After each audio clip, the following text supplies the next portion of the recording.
Hi dears, welcome back. Malabar ഏരിയകളിലൊക്കെ മുമ്പ് തൊട്ടേ നോമ്പുതുറ സൽക്കാരങ്ങളിലൊക്കെ താരമായിട്ടുള്ള ഒരു പലഹാരത്തിൻ്റെ റെസിപ്പിയാണ് ഇന്ന് കാണിക്കുന്നത്. വലിയ മെനക്കേടൊന്നുമില്ല, ഉണ്ടാക്കിയെടുക്കാൻ കൂടുതൽ ഇൻഗ്രീഡിയൻസും ആവശ്യമില്ല. അപ്പോൾ വീഡിയോയിലേക്ക് കിടക്കുന്നതിന് മുമ്പ് ചാനൽ സബ്സ്ക്രൈബ് ചെയ്യാത്തവരുണ്ടെങ്കിൽ ഒന്ന് സബ്സ്ക്രൈബ് ചെയ്ത് വരണേ. അടുത്ത വീഡിയോസിൻ്റെ നോട്ടിഫിക്കേഷൻസൊക്കെ കിട്ടാൻ വേണ്ടി തൊട്ടടുത്തുള്ള ബെല്ലൈക്കണും കൂടെ ഒന്ന് ക്ലിക്ക് ചെയ്യുക. അപ്പോൾ ഈ ഒരു പലഹാരം എങ്ങനെയാണ് തയ്യാറാക്കുന്നതെന്ന് നോക്കാം. അപ്പോൾ അതിനായിട്ട് ഒരു ബൗളെടുത്ത് അതിലേക്ക് 4 കോഴിമുട്ട പൊട്ടിച്ചൊഴിക്കാം. എന്നിട്ട് അതിലേക്ക് 1/4 കപ്പ് പഞ്ചസാര, 1/2 ടീസ്പൂൺ ഏലക്കാപ്പൊടി കൂടെ ചേർത്തിട്ട് നന്നായിട്ടൊന്ന് മിക്സ് ചെയ്തെടുക്കണം. പഞ്ചസാര മിക്സായി കിട്ടാൻ ബുദ്ധിമുട്ടുണ്ടെങ്കിൽ മിക്സിയുടെ ജാറിലിട്ടിട്ട് ചെറുതായിട്ടൊന്ന് അടിച്ചെടുത്താലും മതി. ചെറുതായിട്ടൊരു മഞ്ഞ കളർ കിട്ടാൻ വേണ്ടി ഒരു നുള്ള് മഞ്ഞൾപ്പൊടി കൂടെ ചേർത്ത് കൊടുക്കാം. അപ്പോൾ മുട്ടയും പഞ്ചസാരയൊക്കെ നന്നായിട്ടൊന്ന് മിക്സാക്കി എടുത്തിട്ടുണ്ട്. ഇനി മിക്സിയുടെ ജാറിലിട്ടിട്ടാണ് അടിച്ചെടുക്കുന്നതെങ്കിൽ കൂടുതൽ സമയമൊന്നും അടിച്ചെടുക്കരുത്, നന്നായിട്ട് പതഞ്ഞ് കിട്ടരുത്. ഇനി ഇതൊരു ഭാഗത്തേക്ക് മാറ്റി വെക്കാം. അപ്പോൾ സെക്കൻഡ് ബാറ്റർ തയ്യാറാക്കാൻ വേണ്ടി ഒരു മിക്സിയുടെ ജാറെടുത്ത് അതിലേക്ക് 1 കപ്പ് പാൽ ഒഴിച്ചു കൊടുക്കാം. എന്നിട്ട് അതിലേക്ക് 1 കപ്പ് മൈദ, പാകത്തിന് ഒരു നുള്ളു ഉപ്പ്, ഒരു 1/4 ടീസ്പൂൺ ഏലക്കാപ്പൊടി കൂടെ ചേർത്തിട്ട് നന്നായിട്ടൊന്ന് അടിച്ചെടുക്കണം. ഈ ഒരു മാവ് കുറച്ച് കട്ടിക്കാണ് ഇരിക്കുന്നത്. അപ്പോൾ 1/2 കപ്പ് വെള്ളം കൂടെ ചേർത്തിട്ട് ഒന്ന് ലൂസാക്കി എടുക്കാം.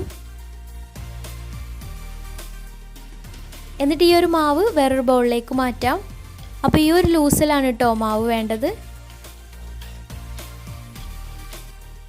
ഇനി നെയ്യട റെഡിയാക്കി തുടങ്ങാം. അതിനായിട്ട് ഒരു പാന് സ്റ്റൗവിൽ വെച്ചിട്ടുണ്ട്. അതിലേക്ക് 2-3 ടേബിൾ സ്പൂൺ നെയ്യ് ഒഴിച്ചു കൊടുക്കാം.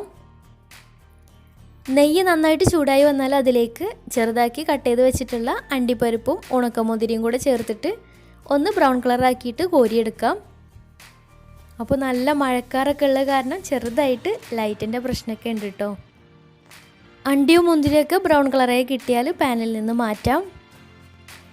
എന്നിട്ട് ലോ ഫ്ലെയിമിലിട്ടിട്ട് ഇതേ പാനിലേക്ക് 2 തവി മൈദ മാവ് ഒഴിച്ചു കൊടുക്കാം. എന്നിട്ട് ഇതുപോലെ ഒന്ന് ചുറ്റിച്ച് വെക്കാം. ഇനി ഇതൊന്ന് അടച്ച് വെച്ച് 1 മിനിറ്റ് ഒന്ന് വേവിച്ചെടുക്കാം. പെട്ടെന്ന് തന്നെ വെന്ത് കിട്ടും കേട്ടോ. ലെയറായിട്ടാണ് ഈ ഒരു നെയ്യട റെഡിയാക്കി എടുക്കുന്നത്. ഫസ്റ്റത്തെ ബാറ്റർ ഒന്ന് കുക്കായിട്ട് വന്നാൽ അതിന് മുകളിലായിട്ട് മുട്ടയുടെ ബാറ്റർ ഒഴിച്ചു കൊടുക്കാം. ഇതുപോലെ 1-2 തവി ഒഴിച്ചിട്ട് എല്ലാ ഭാഗത്തേക്കും ആയിട്ടൊന്ന് പരത്തി കൊടുക്കാം. എന്നിട്ട് അതിന് മുകളിലായിട്ട് നട്ട്സ്, ഫ്രൈ ചെയ്ത് വെച്ചിട്ടുള്ള നട്ട്സ് വിതറി കൊടുക്കാം. കുറച്ച് മതിയാവും. ഇനി ഇതും ഒന്ന് അടച്ചു വെച്ച് കുറച്ച് സമയം വേവിച്ചെടുക്കാം.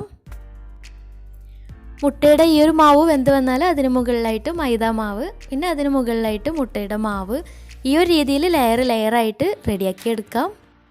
ഓരോ ലെയറും കുക്കായി വന്നാൽ മാത്രം അടുത്ത ലെയർ ഒഴിച്ചു കൊടുക്കുക. അപ്പോൾ ഈ ഒരു ലെയറിൽ മുട്ടയുടെ ലെയർ ഒന്ന് വെന്ത് കിട്ടാണ്ടായിരുന്നു. അതുകൊണ്ടാണ് മൈദ മാവ് ഒഴിച്ച സമയത്ത് രണ്ടും കൂടെ മിക്സായി പോകുന്നത്. അപ്പോൾ ഓരോന്നും നന്നായിട്ട് തന്നെ കുക്കായിട്ട് ഒഴിച്ചു കൊടുക്കുകയാണെങ്കിൽ ഇതുപോലെ മിക്സ് ആവുന്ന പ്രശ്നം ഉണ്ടാവില്ല. ലെയറായിട്ട് തന്നെ കിട്ടുകയും ചെയ്യും. മുട്ടയുടെ ലെയർ കുക്കായി കിട്ടാൻ കുറച്ച് സമയം എടുക്കുന്നേ ഉള്ളൂ. മൈദയുടെ ലെയർ പെട്ടെന്ന് തന്നെ കുക്കായി കിട്ടുകയും ചെയ്യും. അപ്പോൾ അതൊന്ന് ശ്രദ്ധിക്കുക. പിന്നെ ഓരോ മൈദ ലെയറിൻ്റെ ഇടയിലുമായിട്ട് ഇതുപോലെ നെയ്യ് ഇടയ്ക്കൊന്ന് സൈഡിലൂടെ ആയിട്ട് ഒഴിച്ചു കൊടുക്കാൻ ശ്രദ്ധിക്കുക. അപ്പോൾ മൈദ ലെയർ, അതിന് മുകളിലായിട്ട് കുറച്ച് നെയ്യ്, പിന്നെ കുറച്ച് നട്ട്സ്, അതിന് മുകളിലായിട്ട് മുട്ടയുടെ ലെയർ, ഈ ഒരു രീതിയിൽ മുകളിലായിട്ട് സെറ്റ് ചെയ്തെടുക്കാം. പിന്നെ ഇതുപോലെ ലെയറായിട്ട് സെറ്റ് ചെയ്തെടുക്കുന്ന സമയത്ത് താഴ്ഭാഗത്ത് അടി പിടിക്കുമോ എന്നുള്ള ഡൗട്ടൊക്കെ ഉണ്ടാവും. പക്ഷേ അങ്ങനെയൊന്നും വരില്ല. നോൺ സ്റ്റിക്കിൻ്റെ പാനും ആണ്. പിന്നെ താഴ്ഭാഗത്ത് ഒരു അലൂമിനിയത്തിൻ്റെ പാത്രമോ അല്ലെങ്കിൽ പഴയ നോൺ സ്റ്റിക്കിൻ്റെ പാൻ ഉണ്ടെങ്കിൽ അതോ വെച്ച് കൊടുത്താൽ കുറച്ചും കൂടെ നന്നായിരിക്കും.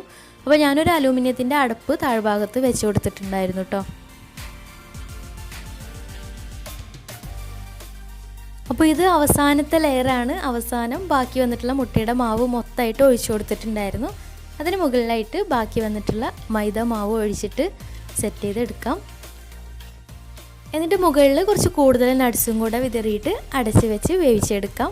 പിന്നെ കുറച്ച് സമയം തന്നെ മതിയാവും. മുകൾ ഭാഗം ഒന്ന് വെന്ത് കിട്ടാനുള്ള സമയം മതിയാവും. അപ്പോൾ നമ്മുടെ നെയ്യട കറക്റ്റായിട്ട് തന്നെ കുക്കായിട്ട് കിട്ടിയിട്ടുണ്ട്. മുകൾ ഭാഗമൊക്കെ കറക്റ്റായിട്ടുണ്ട്. വേണമെന്നുണ്ടെങ്കിൽ ഒരു ഫോർക്ക് വെച്ചിട്ട് കുത്തി നോക്കുകയും ചെയ്യാം. ഇനി ഒരു പാന് സ്റ്റൗവിൽ വെച്ചിട്ട് അതിലേക്ക് കുറച്ച് നെയ്യും കൂടെ ഗ്രീസ് ചെയ്ത് വെച്ചിട്ടുണ്ട്. അതിലേക്ക് ഈ ഒരു നെയ്യട കമിഴ്ത്തി കൊടുക്കാം. മുകൾ ഭാഗം ഒന്ന് സെറ്റാക്കി കിട്ടാൻ വേണ്ടിയിട്ടാണ്. എന്നിട്ട് 1-2 മിനിറ്റ് മീഡിയം ഫ്ലെയിമിലിട്ടിട്ട് സെർവിങ് പ്ലേറ്റിലേക്ക് മാറ്റിയിട്ട് ഇഷ്ടമുള്ള ഷേപ്പിൽ കട്ട് ചെയ്തെടുക്കാം. നല്ല സോഫ്റ്റ് ആയിട്ടുള്ള നല്ല ടേസ്റ്റി ആയിട്ടുള്ളൊരു സ്നാക്കാണ്. മധുരമൊക്കെ ഇഷ്ടമുള്ളവർക്ക് തീർച്ചയായിട്ടും ഇഷ്ടമാവും. അപ്പോൾ എല്ലാവരും ഒന്ന് ട്രൈ ചെയ്ത് നോക്കുക. എന്നിട്ട് ഫീഡ്ബാക്സൊക്കെ ഒന്ന് താഴെ കമൻറ്റ് ബോക്സിൽ അറിയിക്കുക. അപ്പോൾ ഇന്നത്തെ വീഡിയോ ഇഷ്ടമായെന്ന് വിചാരിക്കുന്നു. ഇഷ്ടമെങ്കിൽ ലൈക്ക് ചെയ്യുക, ഫ്രണ്ട്സ് റിലേറ്റീവ്സിനൊക്കെ ഒന്ന് ഷെയർ ചെയ്യുകയും ചെയ്യുക. അപ്പോൾ നല്ല വീഡിയോസുമായി വീണ്ടും വരാം.